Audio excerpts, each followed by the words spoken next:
questa è la vischia, questo è il fiore della vischia, che chiamiamo noi. Una volta era tanto, si usava tanto, era una pianta selvatica più che altro, adesso la chiamano diverso, sono cime di rapa, no, ma sempre della stessa qualità. Quando ero ragazza erano tutti i campi pieni di questi fiori, e la gente che lavorava la raccoglieva e poi la disseminava, no? Ma era tutto un profumo. Non è delicata, viene senza nessuna difficoltà, poi viene il fiore in maggio e se lo raccoglie, poi viene il seme e così se lo ripianta. La raccolta della vischia viene in inverno, la foglia viene mangiata da novembre fino a febbraio, prima che vada sui fiori. La vischia, come è chiamata noi, se la raccoglie, se la lava, si fa bollire circa un 3/4 d'ora, così.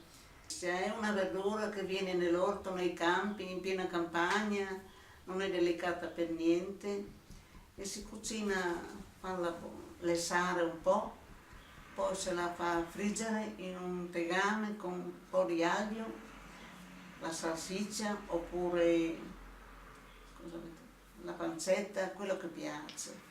Se no può fare anche senza. Poi si mette giù un brodo con farina di mais che viene tutta come una purea praticamente, così. Non è difficile da coltivare, nasce anche da sola, si semina da sola perché fa il fiore, poi fa il seme e cade anche lui. Quando ero bambina erano pieni i campi qui nella campagna, era tutto un fiore di lei. Veniva tutto il campo pieno di fiori gialli, era una bellezza. E si consumava tanto da lì, si faceva spesso. Specialmente dopo la guerra, che la gente era come era, si consumava tanto.